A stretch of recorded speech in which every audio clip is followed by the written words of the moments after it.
The blizzard came without mercy. It had been building since late afternoon, the kind of Midwest winter storm that didn't announce itself with drama, but arrived the way death arrives, the way grief arrives quietly at first, and then all at once. By midnight, Millhaven was buried. The streets were empty and white and silent, except for the wind which moved through the gaps between the old brick buildings on Crane Street, like something alive and furious rattling iron signage. Pressing against boarded windows of the cannery that had been closed for 11 years, packing snow into sidewalk cracks until the whole town looked like something preserved in cold storage, something that had stopped being alive a long time ago, but hadn't quite accepted it yet. The Iron Eagles Motorcycle Club occupied what had once been a machine fabrication warehouse at the far end of Crane Street. The building was ugly and deliberate. Thick concrete block walls, a steel door reinforced with a crossbar, two narrow windows so deeply recessed they were more slits than windows, a flat roof that shed snow like a shrug. Someone had spray-painted the Iron Eagles patch emblem above the entrance years ago, and the paint had faded to a ghost of itself, barely visible beneath accumulated winters. The single exterior light above the door was a bare industrial bulb behind a wire cage. It burned 24 hours a day because Cole Decker had installed it 7 years ago and had never once turned it off. He couldn't have explained why exactly if anyone had asked. He didn't think about it consciously anymore. It was just something that was true about the building. The light above the door on Crane Street never went out. Inside the warehouse was not what the people of Millhaven imagined when they thought about it, which they tried not to do too often. It was not glamorous. It was not cinematic. It was a large, drafty space organized into rough functionality. A long table made from salvaged lumber running down the center. Mismatched chairs surrounding it. A wood stove in the corner that threw uneven heat and required constant feeding. A small kitchen alcove behind a half wall. A cluttered bar made from an old workbench. Along the far wall, a row of heavy curtains that could be pulled to section off sleeping areas. The floors were concrete. The walls were concrete. The overhead lights were industrial, 2 of the 4 bulbs currently burned out, giving the room a permanent amber quality that suited its occupants. 7 men were inside when the storm reached its peak. Cole Iron Decker sat at the head of the long table with a glass of whiskey he hadn't touched in an hour, and a hand of cards he'd stopped carrying about 30 minutes ago. He was 44 years old, which looked like 52, on a body that had been through 3 combat deployments. 1 IED detonation, 2 years of surgeries, and 11 years of carrying a grief he'd never learned to set down. He was a large man, not heavily built so much as densely built, everything about him compacted and settled like something that had been under pressure so long it had changed its molecular structure. The scar that ran from his left jawline down to his collarbone had faded from its original raw red to a pale, slightly shiny line that caught the light when he turned his head. His hair was dark and shot through with gray he hadn't noticed accumulating. His hands on the table were the hands of a man who had worked with them his entire life, scarred at the knuckles, permanently stained in the creases, despite soap steady in the way that only hands attached to a controlled interior life ever are. He'd been called Iron since before Afghanistan. It had started as a reference to his stubbornness and had transformed over the years into something more like a diagnosis.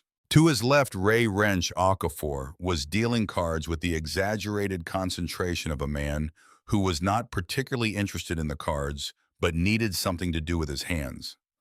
Ray was 38, the club's mechanic, a second-generation Nigerian-American from Columbus, who had come to Millhaven chasing a machine shop job that dried up 6 months after he arrived and had simply never left. He had a laugh that could fill a room and a temper that could empty one, and at the moment he was exercising neither just dealing in careful silence, occasionally watching Cole with the peripheral attention of a man who had known another man long enough to track his moods without looking directly at them. Across from Ray Nate, Ghost Farrell studied his cards with the focus of someone who was not actually studying his cards. Ghost was 51 and moved through the world with a quietness that had initially read as calm and eventually revealed itself as something else, a kind of internal distance, a habit of occupying less than his full presence in any given space, leaving room for whatever was coming. He'd done 2 tours in Iraq and one in Afghanistan, same as Cole, though they'd served in different units and met only years after coming home. He was the kind of man who could sit in complete silence for 4 hours without it being uncomfortable, which either made him peaceful or profoundly damaged, depending on how you looked at it. The others were Sal Briggs, 46, heavy-set Boston accent. Chronic back pain he managed with a specific combination of ibuprofen and whiskey calibrated over years. Eddie Thorne, 32, youngest full member of the club, with a way of deflecting anything too serious with a joke that was usually only half funny, but that people laughed at anyway because of the timing. There was also Dex Wyatt, whose legal name nobody used anymore. A quiet man who spoke rarely in group settings, not from reticence, but from the habit of someone who had found that most things said in groups were redundant of what someone else had already said. And Bo Callum, formerly of Savannah, Georgia, who wore the most incongruously genteel manners of any man who had ever thrown another man through a car window. 7 men in a concrete warehouse at 2 in the morning in a blizzard, playing cards none of them cared about, drinking carefully because men like this had learned to drink carefully or to stop drinking entirely, and this was the group that had learned carefully. Outside, the wind pressed against the walls with sustained force. Every few minutes, the wood stove popped and threw a small cascade of sparks against its glass window, and the overhead lights hummed their persistent amber hum, and the snow against the narrow windows made a sound like static. They were not talking much. They rarely did in the deep part of a night like this. These were men who had spent portions of their lives in places where silence was the responsible choice, and the habit had followed them home the way all the other habits had followed them home, embedded so deep in their operating systems that they could no longer distinguish the habit from the personality. Cole picked up his whiskey glass, put it down without drinking. Ray watched him do it. "You going to actually drink that?" Ray said. "Or are you just going to keep threatening it?" "Thinking," Cole said. "About what?" "Nothing worth saying." Ray nodded. That was an acceptable answer in this room. Nothing worth saying was a complete sentence. Ghost discarded a card. Sal picked it up, looked at it, put it back. Bo sighed at his hand with the theatrical resignation of a man who had made peace with losing at cards decades ago and now just showed up for the company. The stove popped. The wind pressed. The snow accumulated on the narrow window ledges in precise horizontal lines. The knock came at 2:17. Nobody moved for 2 full seconds. It wasn't that the knock was loud. It was that it was there at all. Nobody came to this door at 2:17 in a blizzard. Nobody came to this door at 2:17 in good weather. The Iron Eagles were not a welcoming establishment by reputation or by design, and the people of Millhaven had a working understanding of this that went back over a decade. You did not knock on the Crane Street door uninvited. You especially did not knock on it during a storm bad enough that the mayor had asked residents to stay home. Cole was already standing. The others were still watching him cross to the door. He pulled back the viewing slot they had, won a relic from a previous owner's paranoid phase, and for a moment he just stood there with his eye at the slot, seeing nothing that made sense. And then he was pulling the crossbar free and yanking the steel door open, and the cold came in like a wall. She was standing in the snow just beyond the threshold, 7 years old approximately. A nightgown that had once been white cotton now soaked through and hanging off her thin body with the weighted transparency of something that had ceased to function as clothing and was now just a layer of wet cold against her skin. No shoes. Her bare feet were in the snow, and the snow was several inches deep, and her feet had stopped being pink some time ago and were now a specific color that Cole knew from field experience was not a good color for skin to be. Her hair was dark and plastered to her face and neck. Her lips were blue. She was shaking so hard it was visible from 3 feet away, that specific uncontrolled shiver of a body that has exhausted its own heat reserves and is running on something beyond physical resources. Her eyes were open, dark brown, enormous, and carrying something that made Cole's chest constrict in a way that had nothing to do with the cold. A look he recognized. The look of someone who had been afraid for so long that fear had stopped being an emotion and had become a condition, a baseline, the thing against which all other states were measured. She looked at him, at this large, scarred man in a leather vest who was by every cultural signal available to a 7-year-old the exact profile of someone dangerous. And she did not run. That undid him completely. He stepped back from the door. "Come inside," he said. His voice was very quiet. "Come inside right now. You're okay." She stepped over the threshold. He was already turning, already saying to Ray with a specific tone Ray had heard exactly twice before, both in situations where seconds mattered. "Get blankets. Get something hot.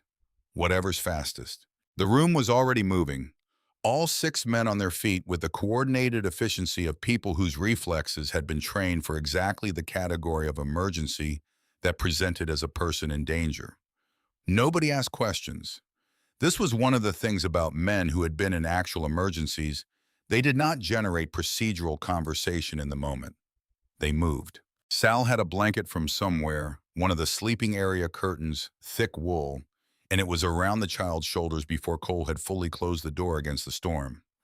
Ghost had the stove door open and was feeding it wood with focused attention. Ray was in the kitchen alcove, and Cole could hear the specific sound of the electric kettle being filled, which was the fastest hot liquid option available. Eddie had pulled the closest chair to the stove and was crouching in front of it at eye level with the child, which was the right instinct. "Hey," Eddie said. His voice had dropped the irony it usually wore. "Hey, can you tell me your name?" The girl looked at him. Her shaking had not decreased, but her eyes were tracking present, which was a good sign. She was conscious and responsive. She was in better shape than she looked, which meant she had made it here from wherever she'd come from on will alone. And that thought landed in Cole's chest like something physical. "Lily," she said.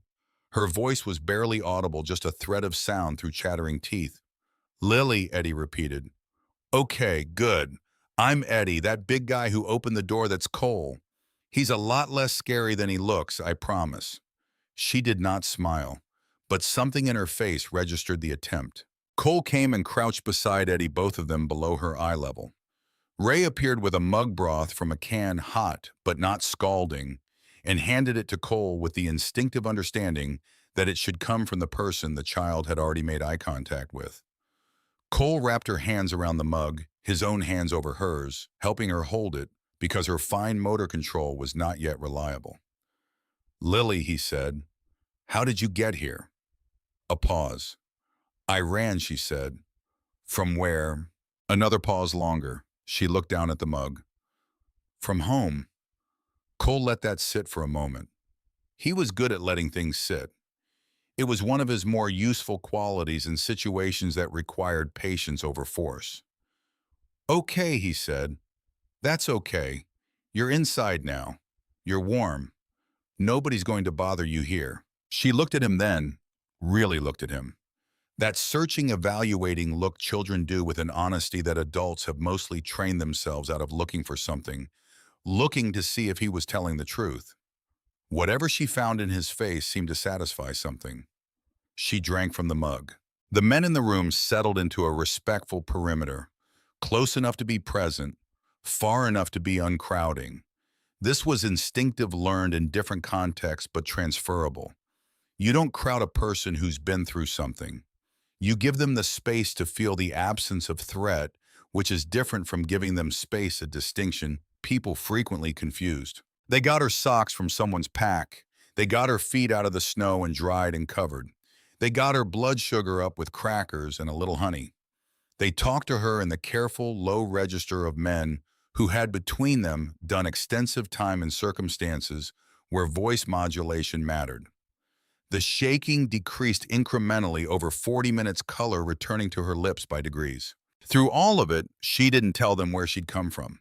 She answered questions about immediate comfort. Yes, she was warmer.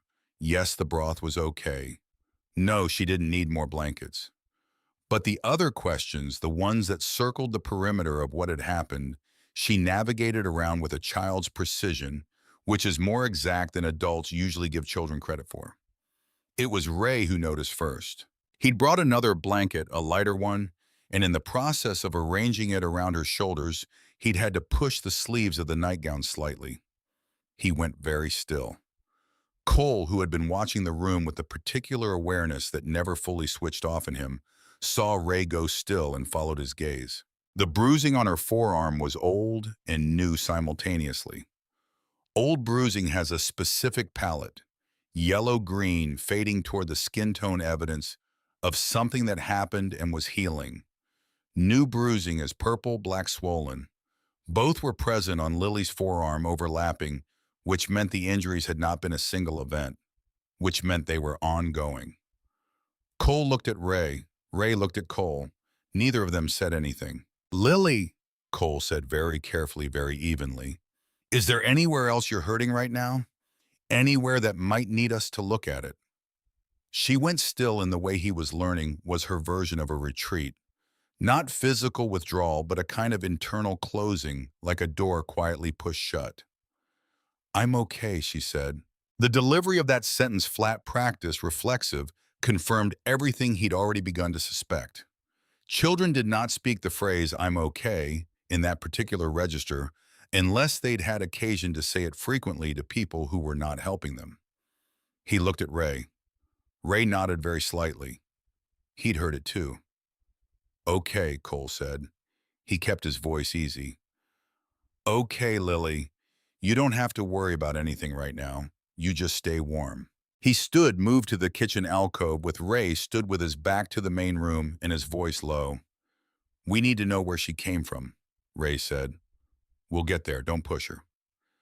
"I'm not suggesting pushing her. I'm suggesting she has injuries and we need information." "I know what she has." Cole picked up his untouched whiskey from where he'd left it on the counter, looked at it, put it back down. "Give her another 20 minutes. Let her get comfortable. She'll tell us." He was right. It took closer to 30 minutes. She had been watching the wood stove, the orange light playing across her face, the mug now empty in her hands when she spoke without being asked. "My stepdad," she said. The room was immediately collectively still. "He gets angry," she continued. Her voice was factual. Children's voices often are when they're describing things they've normalized because normalization was the only available option. "He gets angry and then he—" She stopped, reorganized. "And my mom can't always stop him." Cole had come back to the chair across from her. He was sitting, not looming, keeping himself deliberately small. "How long has this been happening?" She thought about it with the honesty of a child who hadn't yet learned to shape answers toward preferred outcomes. "A long time." "Does anyone else know teachers or—" "I told my teacher." Her voice, which had been steady, changed slightly in texture. Something came into it that was not quite bitterness. 7-year-olds don't have the vocabulary for bitterness yet, but was the factual recording of a disappointment that had calcified into something permanent. "She said she would talk to someone. And then he came to school and talked to her and she called my mom and then he was angry again." The silence after that sentence was very particular. It was the silence of 7 men absorbing the specific information that the systems designed to help this child had already failed her and had in fact made things worse. This is a kind of information that lands differently in men who have seen how institutions operate at their worst and have the scar tissue to prove it. Sal put his card hand face down on the table very deliberately. Ghost looked at the wall. "Lily," Cole said, "what's your stepdad's name?" She looked at him, and then she said it. "Richard Harlow." The name moved through the room like current through a wire. Cole kept his face still. He was good at this. He'd had extensive practice. Richard Harlow was not an abstract name in Millhaven. Richard Harlow was the face on 6 billboards along Route 9 and the voice on the radio spots that ran every third commercial break. Richard Harlow was the chairman of the Millhaven Community Development Initiative and the man who had delivered the keynote at the 4th of July celebration 3 years running. Richard Harlow was currently running for state senate on a platform that included prominently and recurrently the cleanup of criminal elements in the town's industrial corridor, with particular reference in speeches that were always careful enough to avoid naming names, but clear enough that everyone knew exactly what was meant to the motorcycle club on Crane Street. Richard Harlow had called the Iron Eagles a threat to community safety in an interview with the Millhaven Courier 8 months ago. Richard Harlow's stepdaughter was sitting in their clubhouse at 2:30 in the morning with old and new bruising on her forearms and bare feet that had been in the snow long enough to go blue. Cole became aware that Ray was watching him with the focused attention of a man waiting to see which way a lever would move under pressure. He became aware of the loaded stillness that had descended on the room, not the comfortable quiet of men who trusted each other, but the charged suspension of men who were each separately processing something that had activated every instinct they possessed. He looked at Lily. She was watching the fire. He made a decision. "Okay," he said. His voice was level and deliberate. "Lily, you're safe here. You're going to stay here and stay warm, and nobody's going to bother you." He looked at Ray. "Ray, stay with her. Get her whatever she needs." He stood. "Ghost, Bo, with me." He moved to the far end of the warehouse, out of the child's earshot, and the two men followed. In the amber light with the wind pressing against the walls, Cole Decker stood with his arms crossed over his chest and spoke in a voice so controlled it was almost frightening. "Nobody does anything tonight," he said. "Nothing. You understand me." Ghost was already nodding. Bo's jaw was tight. "Nothing," Cole said again. "Not tonight. Not without knowing more." He looked at them both. "She's safe here. That's the first thing. The second thing is, we need to know exactly what we're dealing with before we move. Because if we move wrong on Richard Harlow, it goes sideways, and it goes sideways on her." He let that land. Whatever happens to him, it has to happen right. It has to be the kind of thing that sticks. A pause, the stove popped. The wind pressed at the narrow windows. "She needs a doctor," Ghost said. "In the morning when we can move her without her freezing." Cole looked at the clock. 2:41. "First light, we get her seen by someone we trust." "Dr. Halsey," Bo said. "Dr. Halsey." Cole nodded. "I'll call her at 6. He paused. "And Harlow stays where he is until we know exactly what we have. Until we've talked to someone who can do something real about it." Bo looked at him for a moment. "You're thinking Marsh." "I'm thinking Marsh." There was a pause. Ghost and Bo exchanged a glance. Evelyn Marsh was a complicated name in this room. She was the senior detective with the Millhaven Police Department, which made her institutionally a person that Iron Eagles had every reason to regard with caution. She had investigated the club twice on separate occasions, both investigations having ended without charges because there were no charges to bring. Her reputation within the department was for a specific kind of relentless, methodical persistence that made people nervous, even when they had nothing to hide. But she was also the detective who 6 years ago had been the only officer to follow up on a domestic violence call on Mercer Street after every other responder had determined the situation was resolved. She'd followed up 3 times. On the 4th follow-up, she'd found the woman whose husband had told her twice to her face that he intended to eventually kill her. She had built the case that put him away for 12 years. Cole knew this not because he'd been close to the situation, but because Millhaven was a small town, and the things that cut against the grain of what you expected from the institutions designed to function became known. "She's been trying to find something on us for 6 years, Bo said. "I know, and she hasn't found anything because there's nothing to find." Cole looked at the far end of the room where Lily was sitting slightly less rigidly in her chair, Ray beside her, speaking in low tones. "Which means we have nothing to lose by going to her with this." "She could use this to come at us," Ghost said. "Not accusatorially, just the inventory of possibilities." "She could," Cole agreed. "But I don't think she will, because she'll look at that kid and she'll know what I know, which is that the only thing that matters right now is that kid." Another silence. They went back to their respective positions. Cole refilled the stove. The blizzard continued its assault on the walls. Lily had accepted another mug of broth and was sitting with the wool blanket wrapped around her shoulders like a cloak, her dark eyes moving slowly around the room in a way that was no longer the surveillance of fear, but the slower, tired inventory of someone who was beginning tentatively to allow herself to feel safe. Around 4 in the morning, her eyes closed.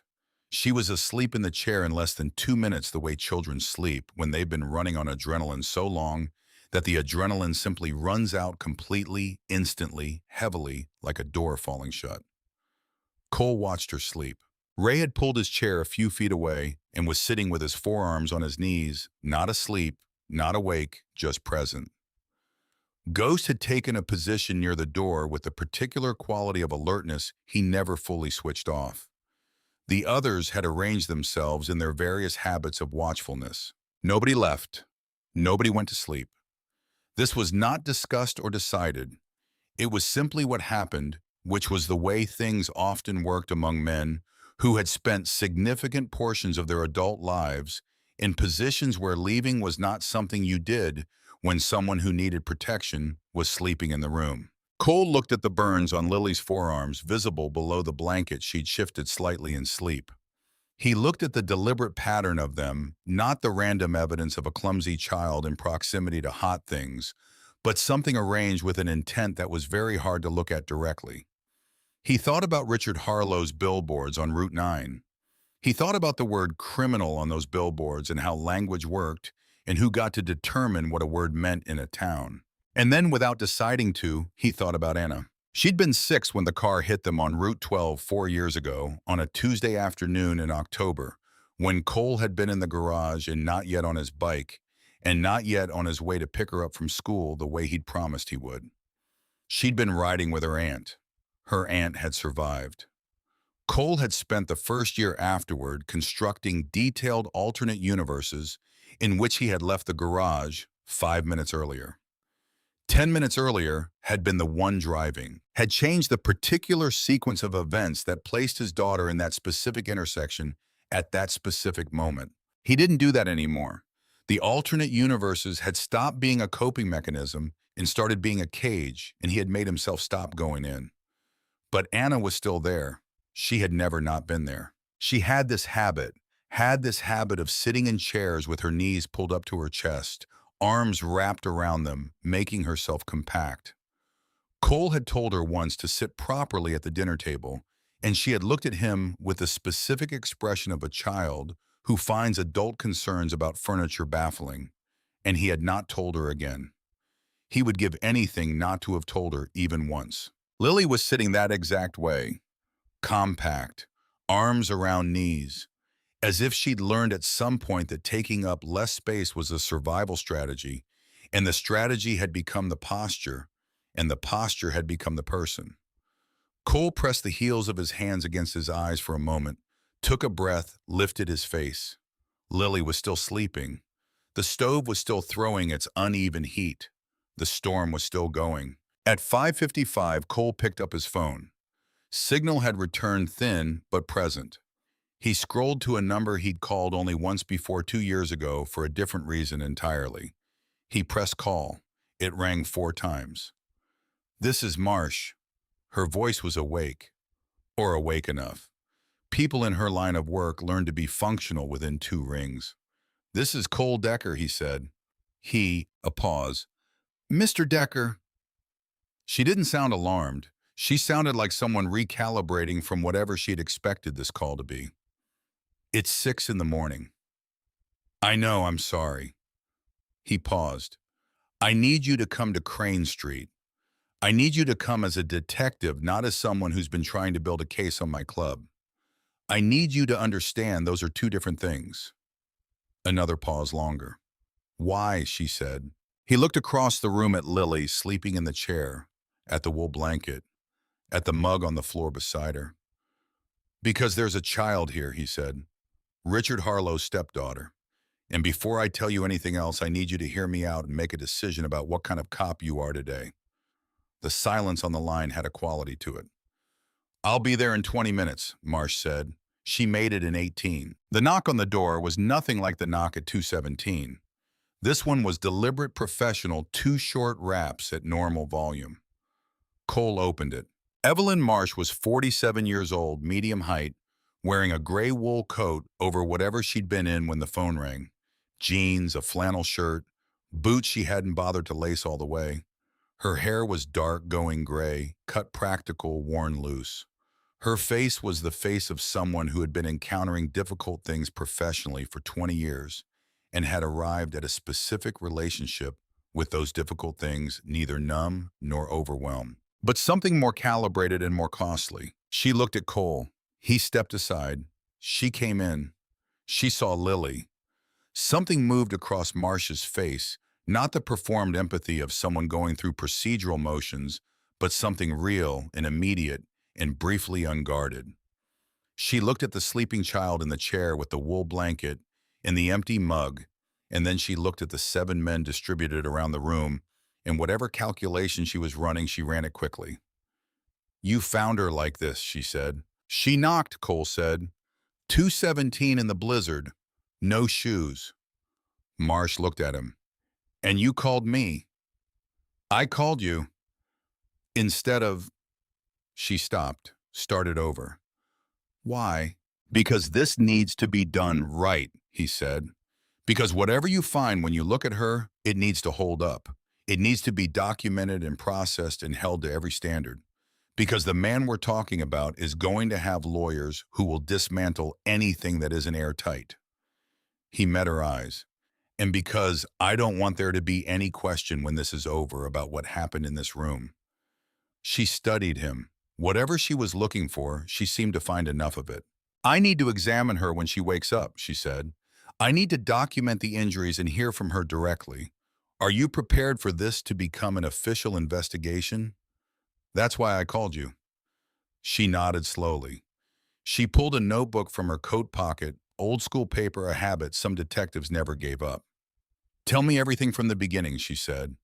"The exact time, the exact condition she was in, everything you gave her and when. I need all of it." Cole sat down across from her, and for the next 2 hours he told her everything. Lily woke at 7:45 to find a woman she didn't know sitting across the room writing in a small notebook. She startled the instant full-body jerk of a child who had trained herself to come awake fast, and Cole, who had been watching for it, was already speaking. "It's okay," he said. "Her name is Marsh. She's here to help." Lily looked at Marsh.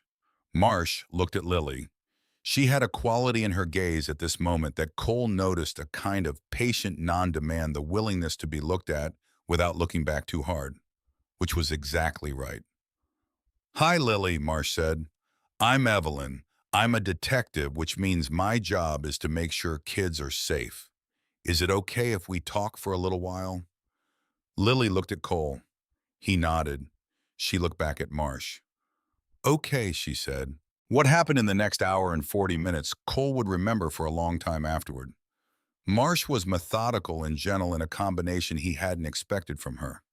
She did not push. She did not lead.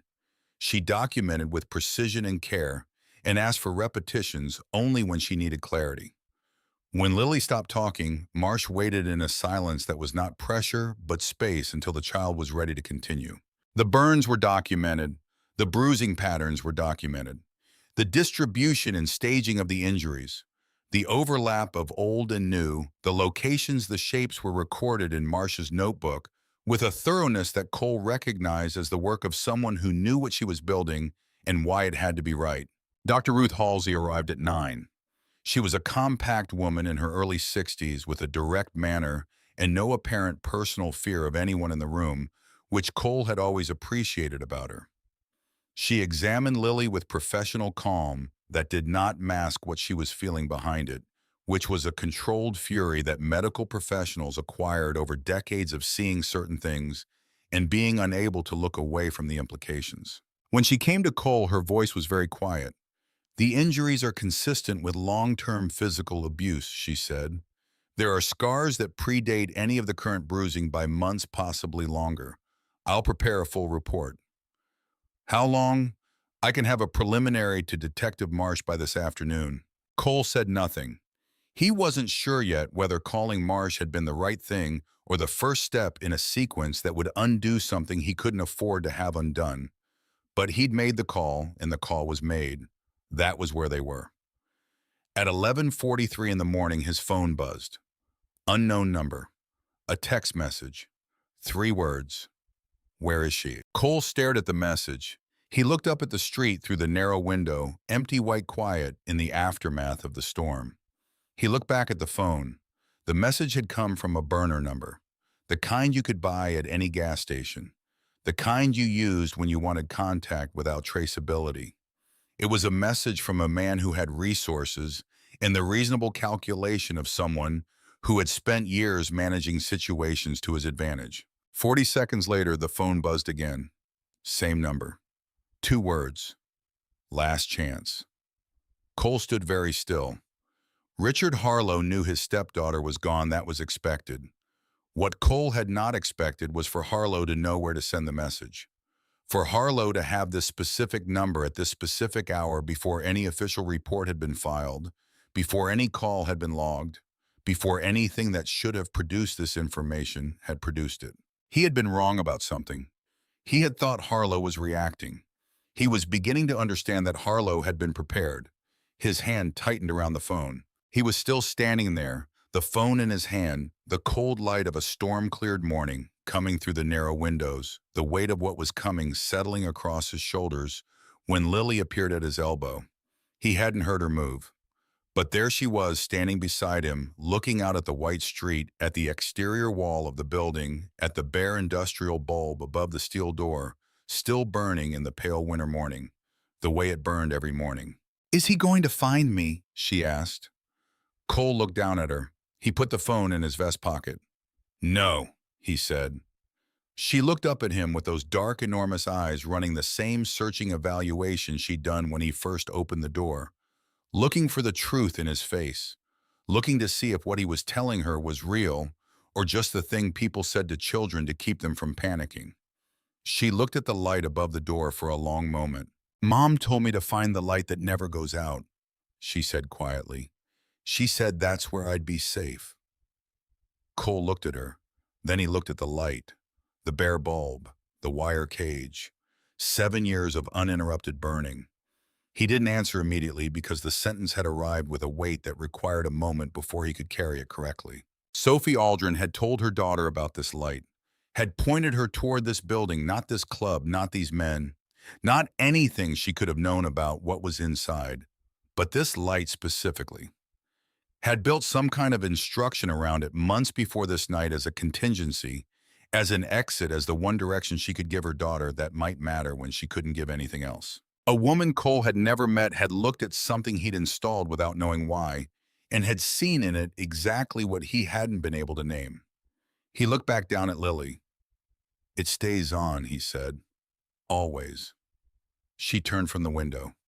Whatever she'd been looking for in his face, and in that light she seemed to have found it. She went back to the long table, sat in the chair closest to the stove, pulled her knees up to her chest and wrapped her arms around them. The morning light came in through the narrow windows and fell across her in pale winter strips. Somewhere down Crane Street, a snowplow was running its sound muffled and distant and oddly ordinary. The burner phone texts were sitting in Cole's pocket like a coal.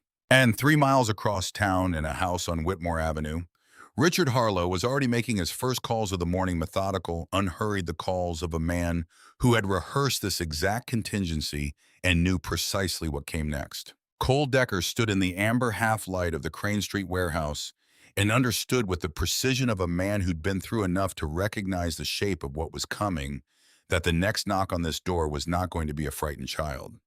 It was going to be something much harder to face. And he was going to open the door anyway.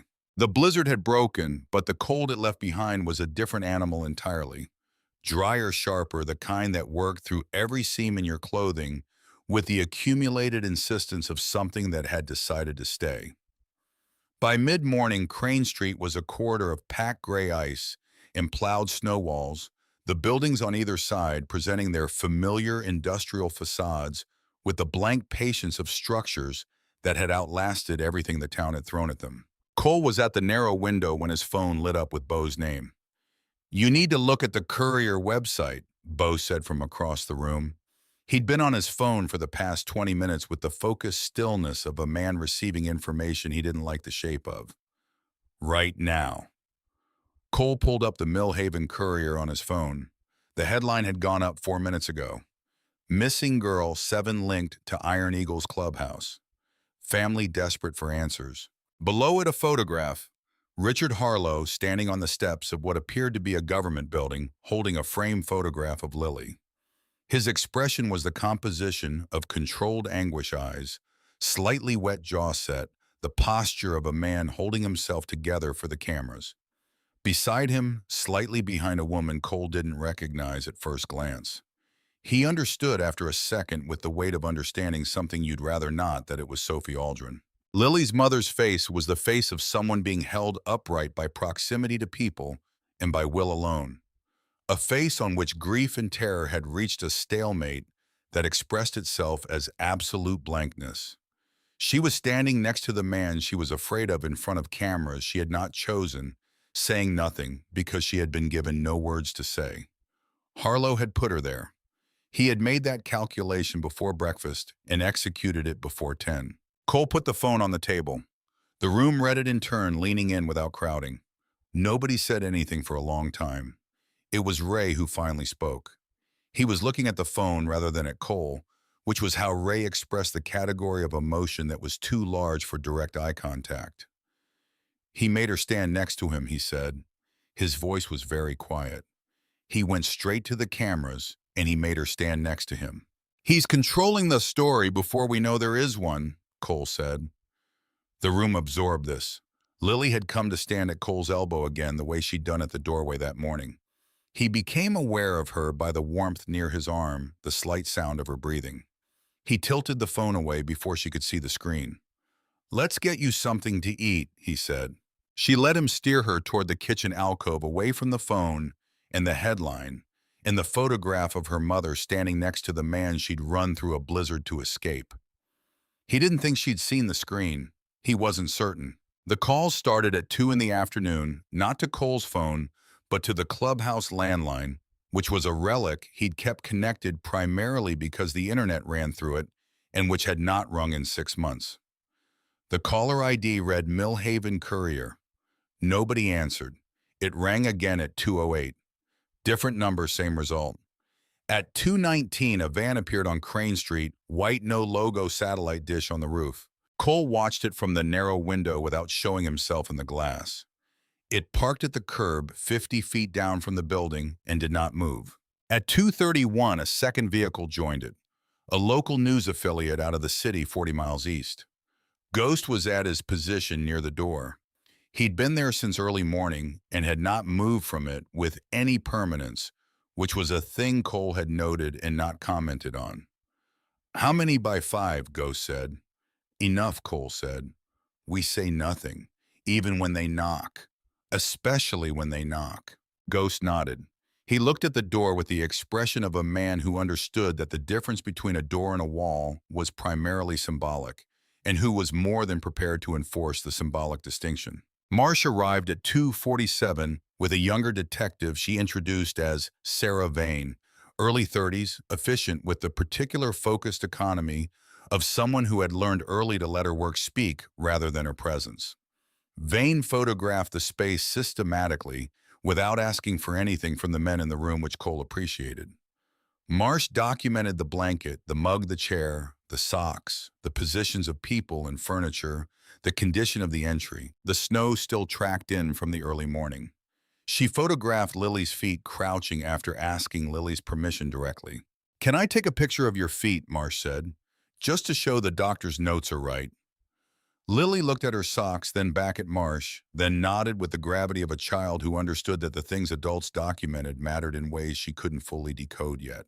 When Marsh pulled Cole aside afterward, her voice was low and professional, but carried something beneath it, a quality he was learning to recognize in her, a controlled anger that came not from the current situation alone, but from the accumulated recognition of a pattern she had seen too many times. "Sophie Aldrin is not going to speak today," Marsh said. "She's going to stand next to him and say whatever he's prepared her to say. I've seen this before. You cannot push a woman in her position before she's ready." She met his eyes. "Which means the weight of today falls on the physical evidence. Halsey's report came in 20 minutes ago." She stopped, started again. "It's thorough," she said. "The injury pattern she's documented is significant enough that I'm taking it to Judge Calloway this afternoon. Protection order, first custody of Lily to a temporary guardian while the investigation proceeds." She looked at him steadily. which cannot be you. I know. I have a placement in mind. A woman named Margaret Oakes. She works with the county's emergency placement program. She's good. She's safe. Marsh paused. Lily would need to go to her by tonight. Cole felt something shift in his chest. Not surprised he'd known this was coming from the first moment he'd looked at Lily sleeping in the chair. He'd known it, and it still landed with weight. Okay, he said. She might not take it well. I'll talk to her. Marsh looked at him for a moment. You're good with her, she said. It was not a compliment exactly. It was an observation with texture, a detective noting something she hadn't predicted. She knocked on your door, that's all. That's not nothing, Marsh said. She went back to her documentation. It was during the second hour of Marsh and Vane's work that the room began to develop the internal friction Cole had been monitoring and containing since early morning. It started with Bo. He had been looking at his phone for the better part of 40 minutes, and Cole had been watching him with the peripheral attention of a man who knew that Bo's phone in this context meant one specific thing. Bo had contacts, and those contacts were talking. Bo, Cole said. Bo looked up. Who are you talking to? A pause long enough to be a full sentence in the language of men who had known each other for years. My cousin works at the DA's office, Bo said. The temperature in the room changed. Marsh, 10 feet away, continued photographing without visible reaction, but Cole noted the slight adjustment in her rhythm. What's he hearing? Cole said. Bo put the phone on the table with a deliberateness that was itself a kind of answer. The deliberateness of a man deciding to be transparent rather than strategic. He's hearing that Harlow has already talked to someone above Marsh's pay grade, Bo said. He's hearing there's going to be a conversation today about the chain of evidence. Cole absorbed this. Chain of custody, Marsh said without turning around. What about it? Cole said to her. She turned. She looked at Bo first, then at Cole. It's his first move, she said. He'll argue the evidence collected here is compromised, that the scene was contaminated, that my documentation is inadequate because I came here before officially logging the case. She let that sit. I expected it. I built against it. Did you build against who he has above your pay grade? Bo said. A pause. This was the exact place where the thing Cole had been holding together since 6 in the morning was at risk of coming apart. Not because Marsh was wrong or Bo was wrong, but because they were both right, and those two right things were pointing in incompatible directions. Detective Marsh, Cole said, can you give us 5 minutes? She looked at him. 5 minutes, she said. She and Vane moved to the far sleeping area section, not out of earshot, but out of immediate presence, which in a space like this was the closest approximation of privacy available. Cole looked at the men in the room, at Ray, whose face was carefully arranged, at Ghost, who had not moved from his post eyes on Cole, at Sal, who had stopped his habitual knuckle-rubbing, at Eddie, who was no longer absent in that way of his, but fully visibly present, at Dex and Bo. Say it, Cole said. Silence. Then Ghost from the door. If she can't hold it, he said, if whatever's above her comes in and the evidence gets challenged and the case gets managed, it doesn't get managed. His voice was even. He has money and connections and a media narrative and a 6-hour head start. Cole said nothing. Ghost looked toward the kitchen alcove where Lily was sitting with a piece of paper Ray had given her and a pen. He lowered his voice. The story that's running right now is that we took her. I know what the story is. So what happens when the case gets managed and the story is the only thing that's left? The question sat in the room. Cole looked at his hands flat on the table. He thought about every system he trusted in his life. The Army, the VA, the courts once a long time ago in a different context around a different loss. He thought about the grinding procedural, nobody did anything wrong, but the outcome is unbearable kind of institutional failing that left marks of a different shape than the clean kind. He thought about Anna, not as memory, but as presence, as weight, as the specific pressure that accumulated in his chest when he was in danger of making a decision that was about fear instead of judgment. She arrived when he needed to be honest with himself about the difference. He looked at Ghost. He looked at Bo. He looked at Dex, who was standing by the far wall with his arms crossed the first time Dex had moved from his chair in 2 hours. The movement itself was a statement. Dex moved when something had stopped being theoretical. "What are you actually proposing?" Cole said. His voice was flat. Nobody answered directly, but something in the room had said something without words, and Cole had heard it. And the fact that nobody followed it up with actual words was the thing that told him exactly how serious it was, because these were not men who went quiet when they were bluffing. "No," Cole said. He said it once, and he said it the way he said the things that were not open. "No. Whatever you're not saying, the answer is no. Because if we do anything that puts her in a worse position, if we give the story one single detail it doesn't already have, we've handed him exactly what he needs, and she loses." He looked at each of them. "That's the only outcome I'm thinking about. Her." A long silence. From the kitchen alcove, Ray's voice came quietly. "She's drawing a house," he said. "Big yard, dog in the yard." Nobody spoke. Then Sal said very quietly, "She ever had a dog?" Ray shook his head. "Doesn't seem like it." Another silence. Eddie set down his coffee cup with a small, deliberate sound and said nothing. But the humor he usually wore like a second skin was entirely absent from his face, and what was there instead was something simpler and considerably harder. Dex uncrossed his arms and sat back down. Bo looked at Cole for a long moment. Then he looked away, not conceding exactly, but containing, choosing the longer road because he understood why it was the right one, even if he didn't like where it went. "Detective Marsh," Cole called. She came back from the partition. "Tell me what you need from us," Cole said. "Tell me what the next 6 hours look like and what our job is in them." She studied him for a second. "Your job," she said, "is to stay in this building, speak to no one outside, without me present, and give me time to walk a protection order in front of Judge Calloway before Harlow's people get to the same judge first." She paused. "And stay off social media." "We're not on social media," Cole said. "You'd be surprised what ends up there when people are angry." She was looking at Bo when she said it. Bo held her gaze. "We understand each other," Cole said. "We understand each other," she confirmed. She went back to work. At 4:15, the sound arrived from outside. Not a vehicle, not a knock. The low accumulated noise of multiple people in a shared outdoor space, directional, present in the way that a crowd becomes present when it has found its focal point. Cole went to the narrow window. Approximately 40 people on Crane Street. Some held signs, the handmade cardboard and marker variety, that appeared within hours when something caught the public imagination in the way outrage caught it. Fast and hot and poorly aimed. He could read two from the window. "Bring her home" on one. "Protect our children" on another, which carried an irony that pressed against his sternum like something physical. The media vans were still there.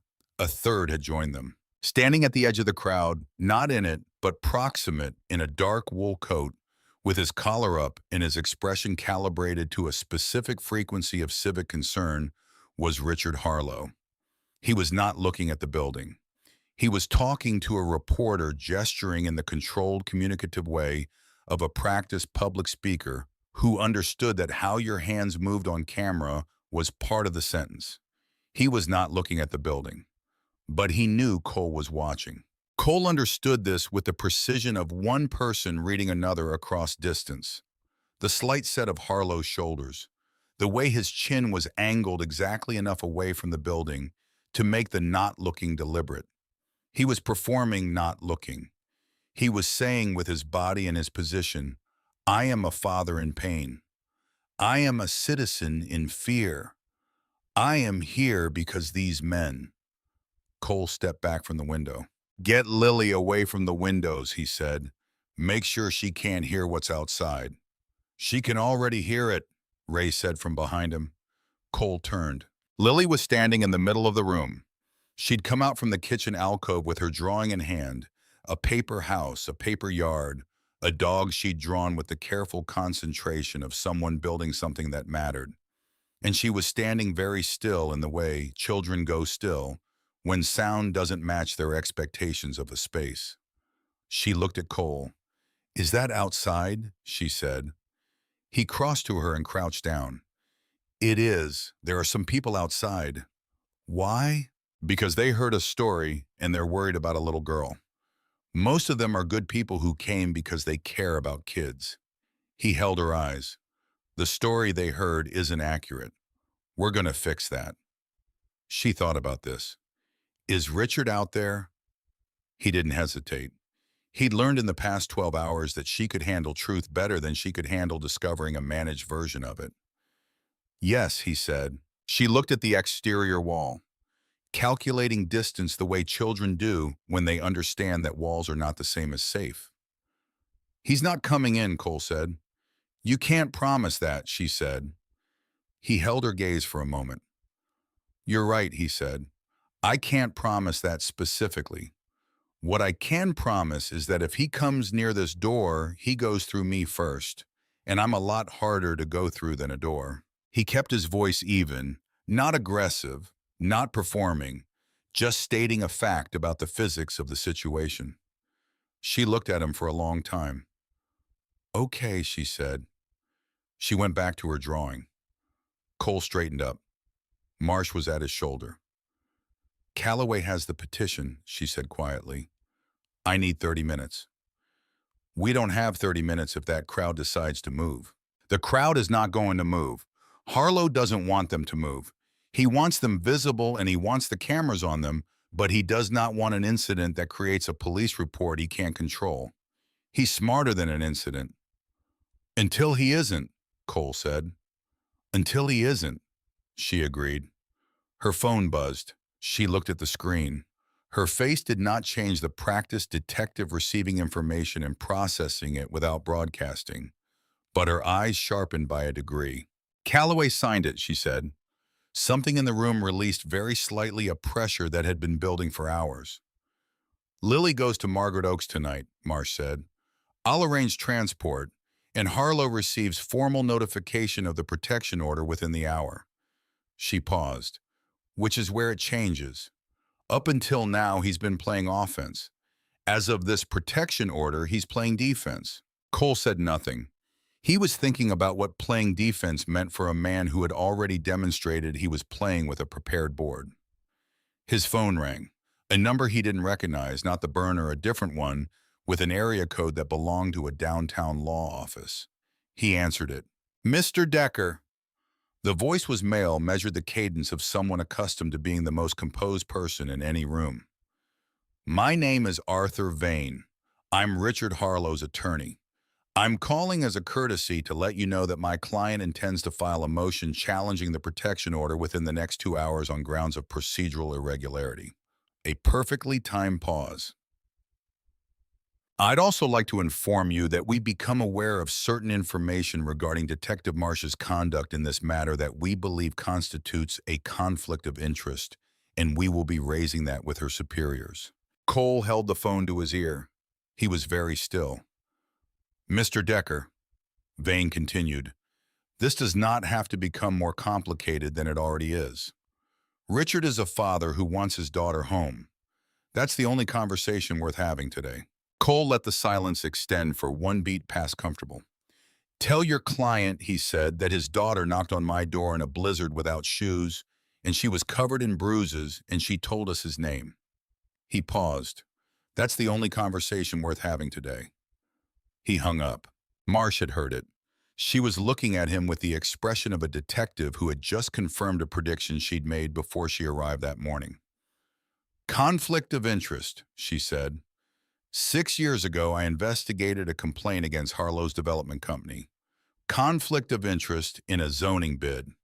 It didn't go anywhere. He had clean hands on it, but the investigation was mine, and he's always known he could use it if he needed to." "Will it hold?" Cole said. "It'll slow things down," she said, "which is all he needs it to do." She was right. The call from her lieutenant came 40 minutes later. She took it outside. She was gone 4 minutes. When she came back in, her face was the face of a woman who had been in this business long enough to have seen this exact shape of thing before, and who had not, despite that, become the kind of person who could receive it without cost. "They're pulling me off primary," she said. Nobody in the room moved. "Conflict of interest," she said. Harlow's attorney filed with Internal Affairs simultaneously with the motion. "My lieutenant is—" She stopped. "He's not wrong to respond to it procedurally. If I stay primary and the conflict claim has any traction, everything I've built today is challengeable." She looked at Cole. "He's reassigning to Lieutenant Owen Garza." "Garza," Cole said. "He's clean," she said quickly. "He's not one of Harlow's, but he's starting from scratch and he's going to need time to get up to speed. And Harlow bought himself that time." The room processed this in its collective silence. Marsh looked at Lily. Lily looked at Marsh.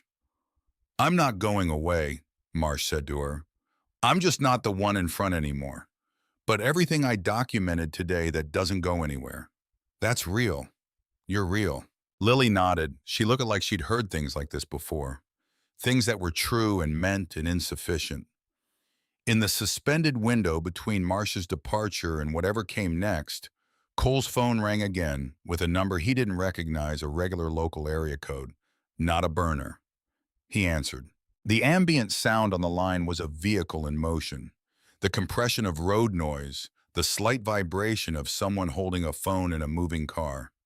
He could hear breathing, controlled, deliberate. The breathing of someone managing their own body against a strong current. "Mr. Decker." The voice was quiet, very quiet. The register of someone who had learned to speak at a volume that didn't carry far in an occupied house. "Mrs. Aldrin," he said. He became aware that Ray had looked up from across the room. He became aware that Ray was reaching very slowly for his own phone, not calling anyone, not texting, just reaching carefully with the precision of a man who had already made a decision before the situation requiring it had fully arrived. "She's okay," Cole said. "She's warm and she's been fed and she's safe." A long pause. The road noise shifted slightly. "He knows I'm calling," Sophie Aldrin said. "He took my phone earlier, but he gave it back." Her voice did not waver. It was the voice of a woman who had practiced this speech, not the words, but the steadiness. "He gave it back, which means he knows I'm calling, and he wants me to, so I can't say anything." Cole said nothing. "But I need you to know." She stopped. "Mrs. Aldrin, I need you to know that she didn't run by accident." Her voice broke on the last word and came back.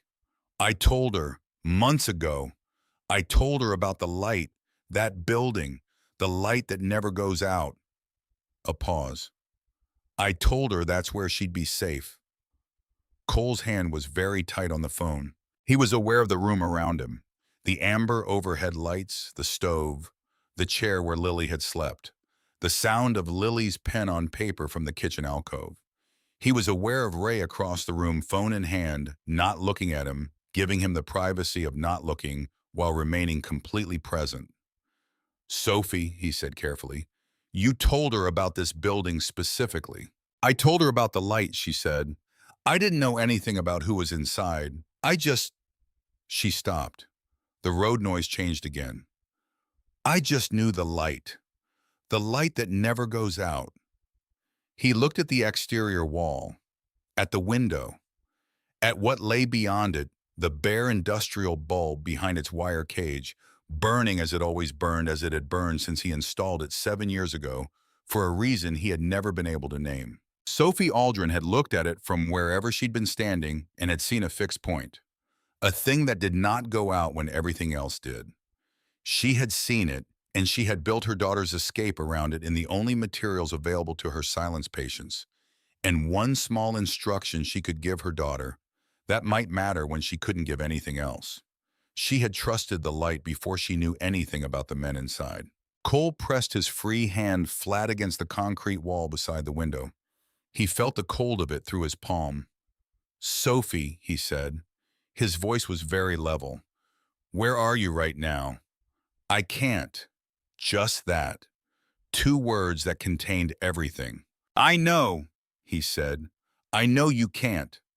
But when you can, Detective Vane is who you call. Not Marsh. Vane. He gave her the number Marsh had given him that morning. He heard the faint sound of her writing it. Sophie. He kept his voice steady. You did the right thing. Whatever you told her, whenever you told her, you did the right thing. And she made it. A silence. I know, Sophie said. Her voice broke completely on the second word. Then the line went dead. Cole held the phone for a moment after it did. He lowered it. Ray set his own phone on the table. He met Cole's eyes. I recorded it, he said simply. 43 seconds. I had a feeling. Cole looked at him. She said she planned it, Ray said. Months ago. That's on there. The room was very still. It's not official evidence, Cole said. No, Ray said. But it's true, and true is where you start. Cole looked at the phone in his own hand. He looked at the chair where Lily had slept. He looked at the window, and beyond it the light above the door burning in the pale afternoon. It was Beau's phone that broke the silence. Beau looked at the screen. Something moved in his face, the expression of a man receiving information that restructures what he thought he understood about the territory. He answered listen for 30 seconds without speaking, hung up. He looked at Cole. That was my cousin, Beau said. He was going back through the department's records general background on Harlow, seeing what was in the system. He stopped. There was a complaint filed against Richard Harlow 14 months ago, a domestic violence complaint. The room went still in the way of a place where something important has landed and has not yet finished falling. Filed by a woman named Clara Reeves, Beau said. She was Harlow's assistant before Sophie. The complaint was opened and closed in 48 hours. Insufficient evidence. He put his phone on the table. Clara Reeves left Millhaven 10 months ago. No forwarding address. The sentence sat in the room and continued to be heard after Beau stopped speaking. Eddie set down his coffee. He did not make a joke.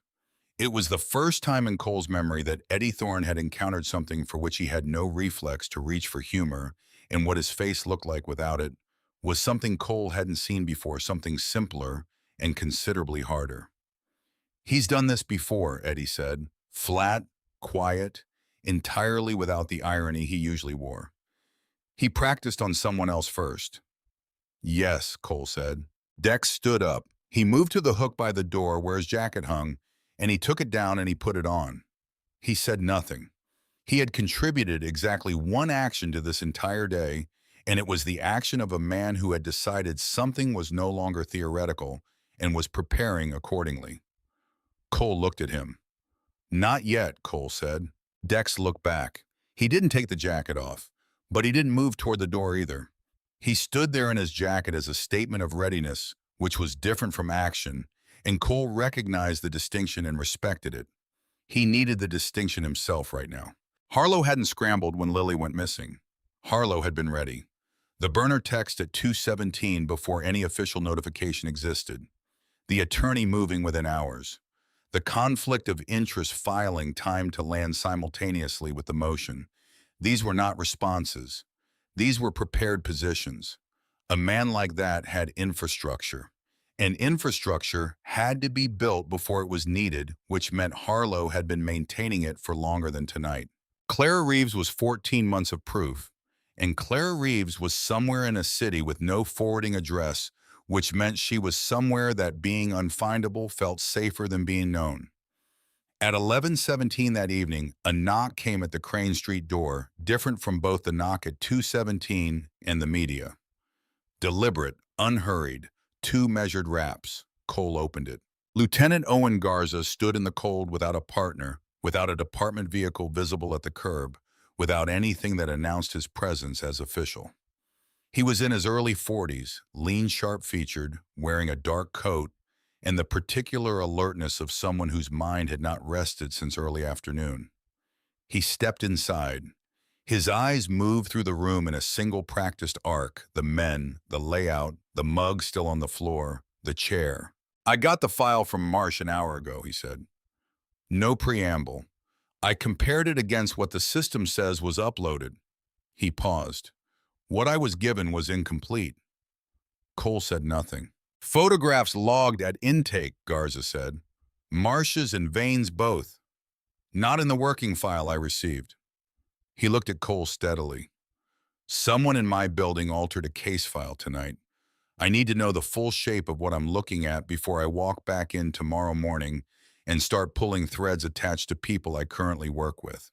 Cole pulled out a chair. Garza sat, and for the next 40 minutes, Cole told him everything the texts. Sophie's call, Ray's recording, the Clara Reeves complaint buried in 48 hours, the modification of intake logs, the infrastructure that all of it pointed toward. Garza listened without interrupting. When Cole finished, Garza sat with his hands flat on the table. Clara Reeves, he said, we have a lead on location, Dayton, a sister. I can't use anything you bring me through unofficial channels. You can use it to know where to look officially. Garza studied him for a long moment. He reached into his coat and placed a card on the table. My direct cell, not the department line. He paused. When you find her, you call me. Not Marsh, not Vane, me. Cole took the card. What kind of cop are you? Cole said. Garza looked at him. The kind that doesn't sleep when case files get modified, he said. He left. Cole was on his bike 90 seconds later, Ghost beside him, the night cold and empty and waiting. He looked at Ghost. Ghost was already on his feet. Road trip, Cole said. Ghost reached for his jacket without a word. Cole looked at Ray. Stay with her. Don't leave her with anyone you haven't personally vouched for. When Margaret Oakes comes for her tonight, he stopped. Make sure Lily understands it's not the end. Make sure she understands we're still here. Ray nodded. Cole looked at the room one more time.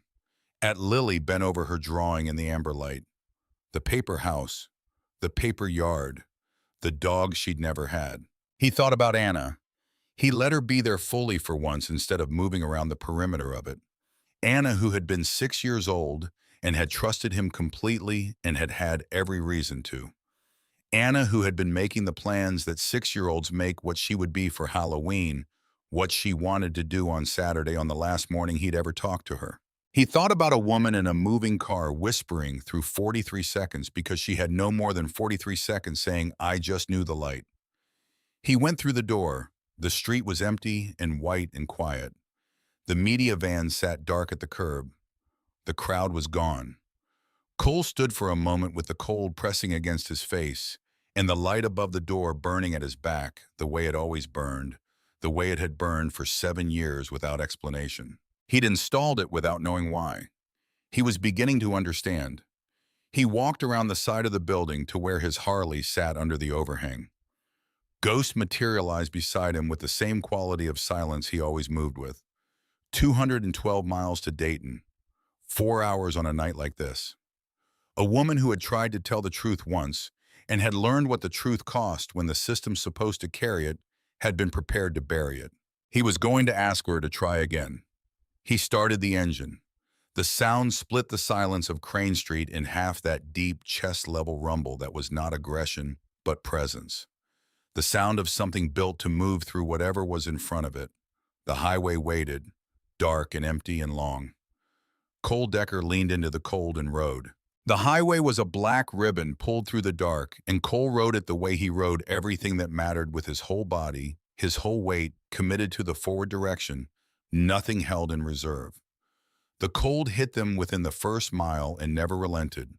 It worked through the leather, through the layers beneath, arriving at skin with the thoroughness of something that had committed itself to the task and intended to see it through. Ghost rode behind him, not close enough to crowd, not far enough to feel absent. The distance of a man who understood that riding behind someone you trusted was its own form of conversation, a wordless agreement that wherever the person in front was going, you were going too, and the why of it could be established later or not at all. They didn't stop. The first hour was highway flat, straight, the kind of Indiana interstate that unrolled ahead of you like a sentence with no punctuation. The second hour was where the cold became serious, working into Cole's hands on the grips until the hands were operational by discipline rather than sensation. He'd been in worse. He'd done 2 tours in places where cold was a tactical condition rather than a weather condition, and the body memory of functioning through it was still there. 20 years later, layered under everything else his body remembered. He thought about Lily drawing her paper house. He thought about Sophie Aldrin's voice through 43 seconds of phone call, the register of someone who had learned to take up as little acoustic space as possible. I just knew the light. He thought about Anna, and for once he let the thought run somewhere other than its usual channel. Not the accident, not the sequence, not the alternate universes he'd stopped building because they'd become a cage. Just Anna herself, the weight of her sitting in his lap at the kitchen table when she was 3, the specific solidness of a small child who had decided the person holding her was the safest available geography. The way she smelled like the lavender soap her aunt always bought. The way she asked questions about things adults had stopped noticing. Why the stove made that clicking sound before the flame came up. Why the moon was different shapes. Why some dogs were scared of thunder and some weren't. He had answered every question she'd ever asked him. He had made a practice of it. He had understood without articulating it that the window in which she would want to ask him things was finite, and he intended to be present for all of it. He had not been present for all of it. But he was present now on a highway in the dark, riding toward a woman who had tried to tell the truth once and had been silenced because a 7-year-old girl had drawn a dog in a paper yard she'd never had, and he was not going to let that be the end of her story. Anna would have understood that. He was certain of it. The diner appeared at 3:40 in the morning, a low building off the county road, lit from inside with the warm yellow that diners had at that hour. The quality of a place that existed for people traveling through the part of the night when most people weren't. Pat Solis's place had served this function for 30 years, and it showed in the building the way sustained purpose always showed worn at the edges, clean in the ways that mattered. She was behind the counter when they walked in. She handed Cole an envelope before he'd fully removed his gloves. "Clara Reeves," she said. "She came through 10 months ago. Eggs and toast didn't touch the toast. Cried in my bathroom for 15 minutes and came out and asked for her check. She poured coffee into 2 mugs without being asked. Honda with a crackback window and Ohio plates. Said she had a sister in Dayton." "The sister's name," Cole said. "Dana Reeves." Pat set the coffee pot down. "Works at a veterinary clinic on Wilmington Pike. I asked around after you called." She looked at him with the expression of a woman who had been running this diner long enough to have developed a reliable internal instrument for recognizing when something was important before she knew why. "I kept the receipt she left in the booth, found it when I cleared the table. Figured it might matter to someone at some point." Cole looked at the envelope, at Pat. "Thank you," he said. "Go get her," Pat said. They were back on the highway at 3:55. Dayton at 6:12 in the morning. The city in that specific pre-dawn state streetlight still burning against a sky that hadn't decided yet what kind of day it intended to be. The first commuters moving through intersections with the focused insularity of people who had organized their interior lives around getting somewhere before 7.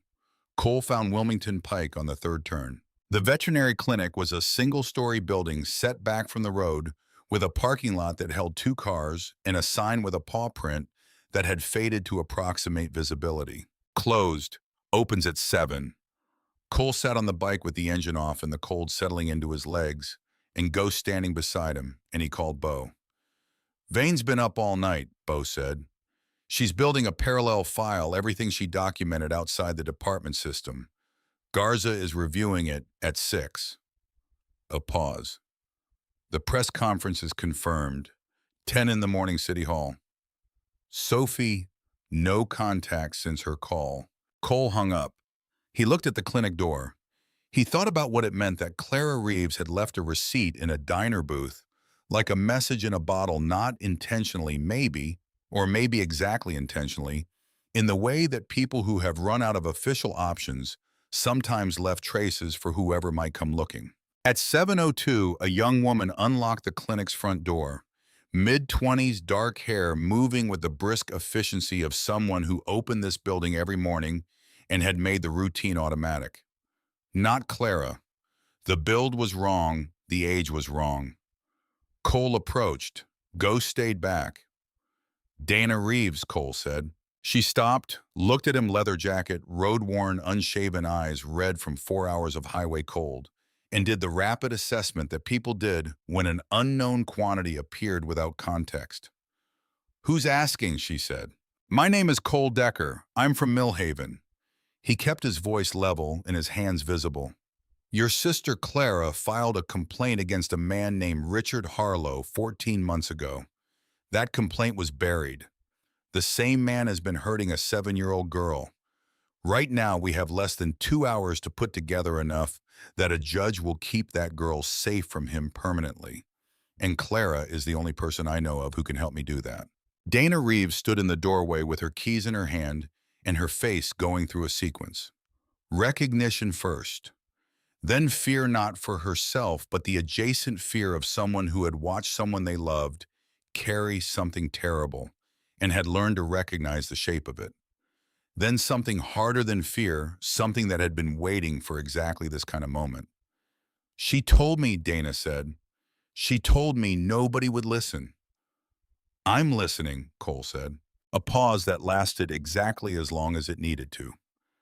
She's inside, Dana said. She works the early shift with me. She opened the door. Clara Reeves was in the back room. She was small, dark-haired, early 30s, and when she saw Cole in the doorway, she went completely still, the stillness of a body that had learned to stop moving when unexpected things appeared, because in her experience, unexpected things had generally preceded bad ones.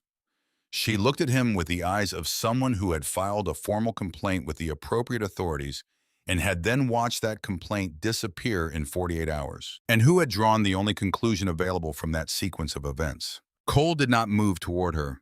He stopped in the doorway and kept his hands visible and spoke quietly. I'm not here to tell you what you should do, he said. I'm here because a 7-year-old girl ran through a blizzard in her nightgown without shoes and knocked on my door at 2 in the morning, and the man she was running from is the same man you filed a complaint about. The complaint they buried. He paused. I've been on a motorcycle for 4 hours in 15-degree weather to find you. Not because someone told me to, because she drew a picture of a dog in a yard she's never had. And I can't let that be where her story ends. Clara's hands were shaking. It was the vibration of something that had been held under sustained pressure for a very long time, encountering the first structural crack in the container. They buried it, she said. Her voice was quiet. I gave them everything. I showed them. And then it was just gone. Like I'd never walked in that door. I know, Cole said. He has someone inside. Someone who makes things disappear. She looked at him. How do you know that? Because he did it again last night. Evidence documented and logged by a detective gone from the case file by morning. Modified intake records. He's been doing this for a long time and he's been protected for all of it. He held her eyes. But last night something happened that he wasn't protected against. A 7-year-old girl who didn't know she wasn't supposed to run. Clara was shaking harder now. Her sister had come to stand beside her, not touching her, just near, which was exactly right. The presence of someone who understood that support was proximity and not pressure. If I do this again, Clara said, and it doesn't hold, it will hold, Cole said. Not because the system has fixed itself, because there are enough pieces outside the system now that they can't all be made to disappear at once. He paused. Harlow's doctor gave us a medical report with her own signature. There's audio of his wife confirming she planned Lily's escape months ago. There are photographs documented outside the department's chain of custody. And there's a detective who spent all night building a parallel file that doesn't live anywhere Harlow's person can reach it. Clara looked at her sister. Dana looked back at her with the expression of someone who had wanted to say something for 10 months and had understood that the saying of it had to come from Clara and not from anyone else. And Lily, Clara said, the girl, is she? She's safe, Cole said. She's with a good woman who has a cat named Biscuit who is deeply opinionated about television. He let that land for a moment. She made 7 paper daisies at the kitchen table this morning for 7 men she just met, and she pinned one to each of their vests. He kept his voice even. She's 7 years old, and she is the bravest person I have ever met, and she needs someone to stand next to her. The silence in the back room of the veterinary clinic was the particular silence of a person arriving at a decision they had been approaching for a very long time. Clara Reeves looked at her hands. She looked at her sister.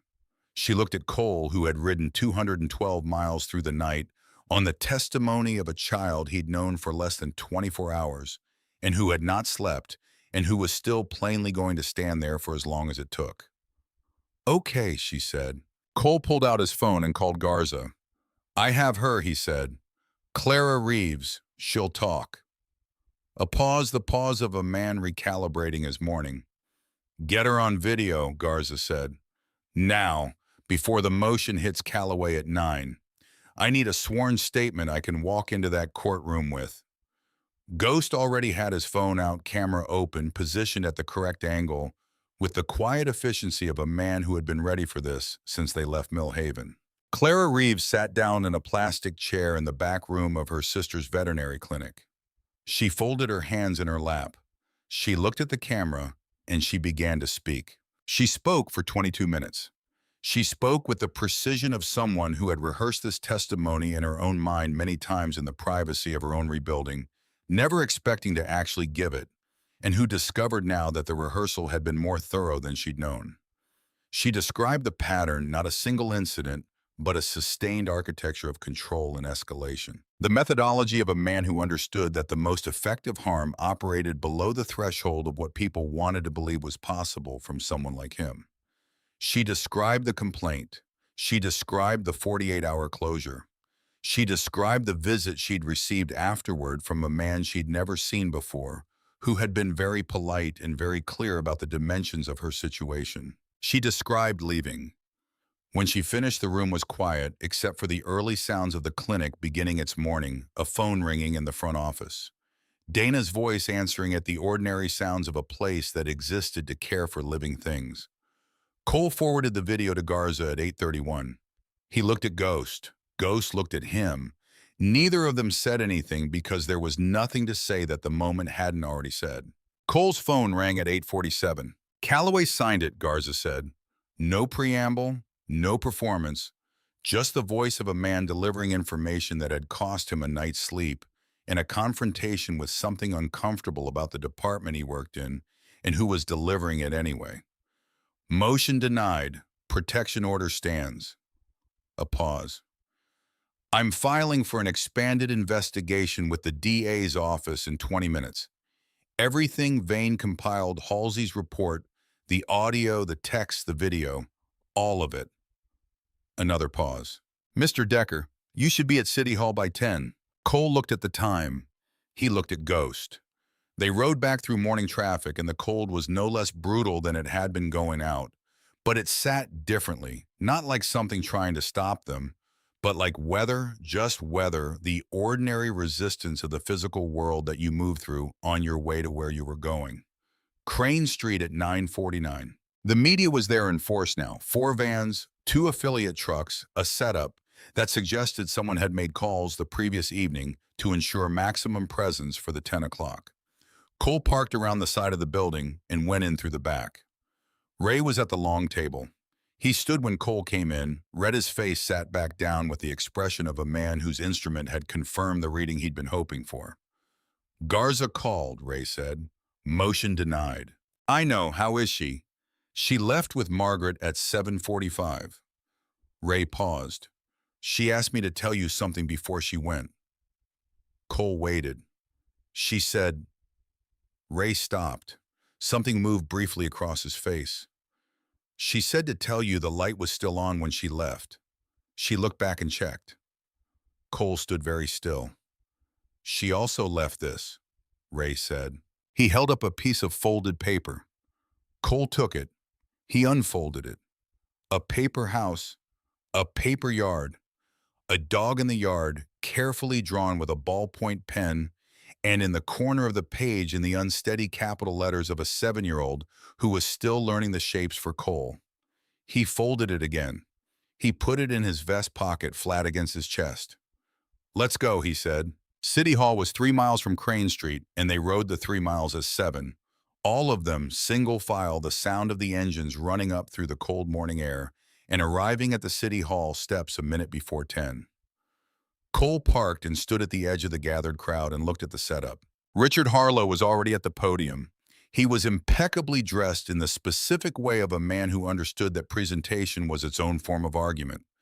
Dark suit, the right tie, the kind of restraint that communicated both grief and control simultaneously.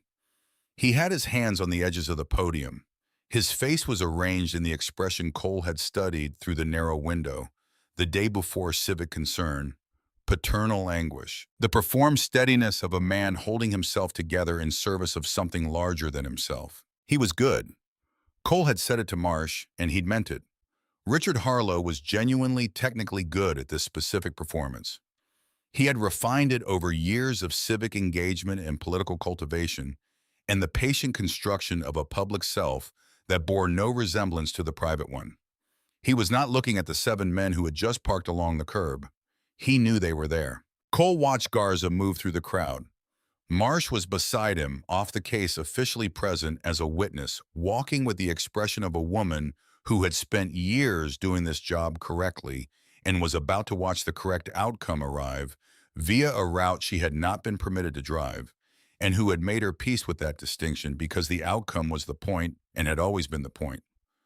Harlow tapped the microphone. The crowd quieted. He said, "I want to thank everyone who came out this morning." Garza stepped up to the podium. Harlow looked at him with the reflexive courtesy of a man who assumed he controlled every room he was in. "Lieutenant, I'll just be a..." Garza placed the arrest warrant on the podium. He placed it with the specific, unhurried deliberateness of a man who had thought carefully about this moment and had decided that deliberate was the right speed for it. Harlow looked at the warrant. He looked at Garza. He looked at Marsh. His face performed 3 calculations in very rapid succession. Cole watched them move across the features like weather fronts. Denial, the first reflex, the political animal reaching for the reframe. Then recalibration, the intelligence behind the performance, recognizing that the document in front of him had a specific and irreversible legal status. Then blankness, the specific blankness of a man whose machinery had encountered the one input it was not built to process, which was an accounting that could not be managed. The handcuffs came out. The crowd, which had assembled expecting the narrative Harlow had constructed, grieving father, dangerous bikers community under threat, demanding return, went quiet in the way crowds go quiet when the story they came to witness turns out to be a different story entirely. Not the silence of surprise, the silence of recognition. Those were different things, and Cole knew the difference. Harlow walked past the 7 men on his way to the patrol vehicle. Cole did not move. None of them moved. They stood in a line in their leather vests, and they watched the man who had called them a plague on the community receive the consequence of the things he had actually done, and none of them said anything because there was nothing to say. The case said it. Clara Reeves said it. The 22 minutes of testimony from a woman in a veterinary clinic in Dayton said it. The paper daisy in Cole's vest pocket said it. They were just there standing their ground the way they'd been standing it since 2:17 in the morning when a barefoot child had knocked on their door. Harlow did not look at them. He had spent years building his entire public life on the premise that men like these were the threat. The cameras were rolling. The cameras caught everything. And what they caught was 7 men in leather vests standing quietly wearing paper daisies saying nothing. Let the silence be the sentence. Cole had learned this in other contexts. It applied here. Sophie Aldrin was not on the steps. She was in Garza's office giving her statement. She had arrived at 9:30 not because anyone had called her, not because anyone had required her, but because she had woken up that morning and looked at the ceiling of the house on Whitmore Avenue for the last time and gotten dressed and gotten in her car and driven to the Millhaven Police Department and walked through the front door. She spoke for 4 hours, A paralegal noted later that she had not once asked for a break. She had not once lost the thread of what she was saying. She had not once qualified or hedged or retreated from a single detail of 14 years. She spoke with the thorough clarity of someone who had been organizing this account in her own mind for a long time, not in anticipation of being believed, but simply because keeping it organized had been the one form of control available to her. And she had maintained it with tremendous discipline. Cole learned this from Garza afterward. He absorbed it and said nothing for a moment. Then he said, "She planned everything." "She planned everything she could plan," Garza said, which was more than most people would have managed. Cole thought about the 43 seconds. I just knew the light. He thought about the specific architecture of what Sophie Aldrin had built in the only materials available to her. Silence, patience, observation. One small instruction given to a 7-year-old girl on a night when the sequence of events that would make that instruction necessary had not yet occurred. But when Sophie Aldrin had understood with the precision of someone living in close proximity to a dangerous thing that it would, she had looked at a light above a door and built her daughter's exit around it. Before she knew anything about who was inside, before she knew anything about Cole Decker or the Iron Eagles, or what 7 broken men were capable of when a child needed them to be capable of it. She had simply looked at the thing that did not go out and decided that was where safe was. Cole didn't have words for what that was. He didn't try to find them. In the weeks that followed, the Millhaven Courier ran a correction that occupied more column inches than most of their original coverage.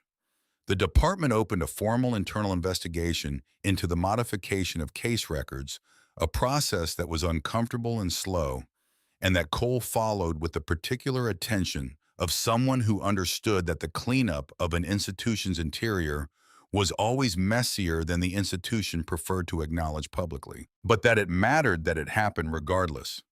2 officers were placed on administrative leave pending the investigation's findings. A third resigned before the investigation formally requested his participation, which told its own story in the way that premature exits always did. Arthur Vane filed 3 subsequent motions in the weeks following the arrest. All 3 were denied. The 4th time he filed, the judge's response was brief enough to fit in a single paragraph, which was the judicial equivalent of a door closing.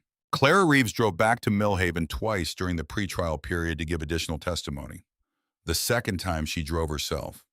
She stayed 2 days and had dinner with Dana, who had come with her at a restaurant on 4th Street, 3 blocks from where she'd once worked for a man she had trusted. She ate everything on her plate. Dana noted this afterward to no one in particular. It seemed like the kind of detail that deserved to be noted somewhere. Sophie Aldrin filed for divorce the morning after giving her 4-hour statement. She stayed temporarily with a cousin in Carmel while the legal proceedings moved forward. She called Margaret Oakes every 3rd day to check on Lily. Margaret reported that Lily had adopted the clinic cat's name for a stray that had appeared in the yard, which she called Biscuit, on the basis of precedent. The cat had no strong feelings about this. He was an accommodating animal. On a Saturday morning in early December, Cole rode to Margaret Oakes' house on a road lined with bare trees and old snow. The other 6 followed single-file engines low, the sound of 7 Harleys moving through cold air like a pulse. Lily met them on the porch. She was holding paper daisies, white, hand-cut, 7 of them. She had made them at the kitchen table that morning, Margaret told Cole later, with scissors and tape, in the focused concentration of someone building something that mattered. She had been at it since 6:30. She pinned one to Ray's vest. He stood completely still, looking at a point above her head, with the expression of a man exercising significant restraint over his face. She pinned one to Sal's vest. To Ghosts. To Eddie's Eddie, who said nothing, not a word, not a deflection, not a joke. Just received the paper flower with the gravity of a man who understood exactly what was being given and had the good sense not to diminish it. To Dex's, Dex bowed his head to make it easier for her to reach, a gesture so small and so specific in its courtesy that Cole had to look away for a moment. To Bose. She came to Cole last. He knelt. He brought himself down to her level the way he'd done on the first morning when she'd been shaking and blue-lipped and running on nothing but will and one instruction from her mother about a light. She was none of those things now. She was wearing a red sweater and boots that fit, and her hair was loose and she smelled like the lavender soap that Margaret apparently kept in the bathroom. And she was looking at him with those dark, enormous eyes that had been the first thing he'd seen when he opened the door at 217. The eyes that had looked at him, at this large, scarred man in a leather vest, who was by every available signal the profile of someone dangerous and had not run. She placed the daisy over his heart. She pressed it flat with both palms, the way you press something into place when you needed it to stay. He looked at her. She looked at him. "Thank you," she said. He nodded once. His jaw was tight in the way that jaws got tight when the alternative was something that couldn't be undone. His eyes were wet, and he did not hide it, and he did not try to, because she had earned the truth of this moment, and he was not going to give her a managed version of it. "You did the hard part," he said. "You knocked on the door." She considered this with the seriousness of a child who was taking an accounting seriously. "You opened it," she said. He had no answer for that, so he didn't give one. He just stayed where he was on one knee on a porch in early December with a paper daisy pressed against his chest by the hands of a 7-year-old girl who had run through a blizzard and found the light that never went out and trusted the men inside it before she had any evidence that trusting them was safe. Behind her in the doorway of Margaret's house, Sophie Aldrin stood watching. She was thinner than the photograph Cole had seen on the Courier website. She was standing on her own with the particular quality of uprightness that came not from ease but from the deliberate choice to take up space which was different from ease, but in some ways harder and better. She met Cole's eyes across the distance of the porch. He stood. She nodded once. He nodded back. The trial took 4 months. Richard Harlow was convicted on multiple counts of child abuse, domestic assault, and evidence tampering. The evidence tampering charge carried the longest sentence. Garza had pursued it with the sustained attention of a man who understood that the tampering was not a secondary offense, but the mechanism by which everything else had been permitted to continue, and who had made it his professional mission to ensure that the mechanism received the weight it deserved. On the day of sentencing, Cole rode to the courthouse alone. The others came in their own time in their own ways and assembled without coordination on the sidewalk outside, the way the Iron Eagles had always operated, not by instruction, but by the instinctive gravitational pull of people who had decided what they stood for and showed up accordingly. They stood in a line outside the courthouse entrance. Single file. 7 men in leather vests, each with a white paper daisy pinned above the heart. The daisies had been recut and retaped that morning by Cole himself at the kitchen table of the clubhouse, in the amber half-light with scissors and tape, and the focused attention of someone building something that mattered. Harlow was led out between 2 officers and walked past them to the transport vehicle. Cole watched him come. Harlow's face was the face of a man who had spent his entire adult life understanding that appearances were the primary currency of power, and who was experiencing for the first time an audience for whom his appearance carried no currency at all. He did not look at them. The 7 men said nothing. They stood and they watched, and they wore their paper daisies in the December cold, and the not saying was its own complete sentence. The most complete sentence any of them had spoken since a child had knocked on a door at 2:17 in a blizzard. Harlow was put into the vehicle. The door closed. The vehicle moved. Cole watched it go. He watched it until it turned the corner and was gone. And then he looked at the street, at the bare December trees, at the gray sky that was the color of something that had been through something and come out the other side, still standing at the 7 men around him who had been called criminals by the man in that vehicle, and who had responded to that characterization by doing exactly what criminals by definition did not do, which was to open a door and call a detective and ride 4 hours in the dark and stand in a courtroom wearing paper daisies and say nothing. He rode home alone that evening. The highway was empty in the early dark of December, and the cold was the kind that stayed close to the ground, dense and still, without the wind that had driven the blizzard 6 weeks earlier. Cole rode through it without hurrying. He was not going anywhere in particular. He was going to Crane Street, which was where he lived. which was where he'd been for 11 years, which was where the light above the door burned the way it always burned. And that was enough of a destination. He pulled into Crane Street and cut the engine. The silence after the engine stopped was the stillness that existed in the space immediately following a sound that had been the defining sound of the air, and Cole sat in it for a moment with his hands on the grips and the cold settling around him. He looked up at the light, the bare industrial bulb, the wire cage. 7 years of uninterrupted burning through every Millhaven winter, through the particular winter 6 weeks ago, when everything that had happened because of it, or around it, or in its direction. He had installed it without knowing why. He had maintained it without examining the reason. He had told himself it was a habit, a detail, a minor feature of the building that he'd stopped consciously registering. But Sophie Aldrin had registered it. From wherever she'd been standing and whatever window she'd been looking out of, she had seen a light that did not go out when other things went out. And she had understood something about that light that Cole hadn't been able to name. He thought about Anna. He thought about the way Anna had asked once why the nightlight in her room was a turtle. Not why there was a nightlight she'd understood what nightlights were for, but specifically why it was a turtle. He had said with the honesty of a man who hadn't thought about it because I like the turtle. And she had thought about this very seriously for a moment, and then said, okay, and had apparently found this reasoning entirely satisfying because she never asked about it again. She had trusted that if he liked the turtle was the right choice. She had trusted him that completely, in all things, without reservation, in the way that children trusted people who had never given them a reason not to, and who she had had no reason to believe ever would. He had not been there when she needed him to be. That was the truth, the unmanageable, irreducible truth that he had spent 4 years trying to find some arrangement of facts that softened it. There was no arrangement. She had needed him, and he had not been there, and that was what was true, and it would always be what was true. But a woman he had never met had looked at a light he'd installed without knowing why, and had built her daughter's survival around it.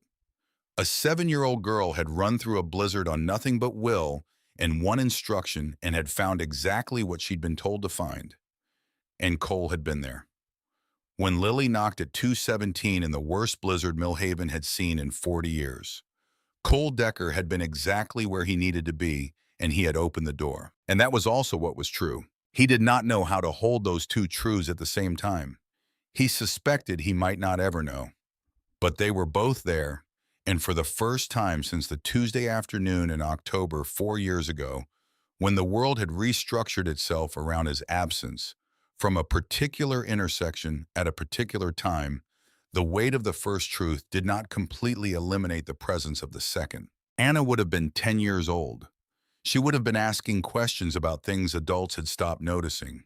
She would have wanted to know with the thoroughness of a child who wanted to understand things properly why the light above the door was a bare bulb in a wire cage and not something more interesting.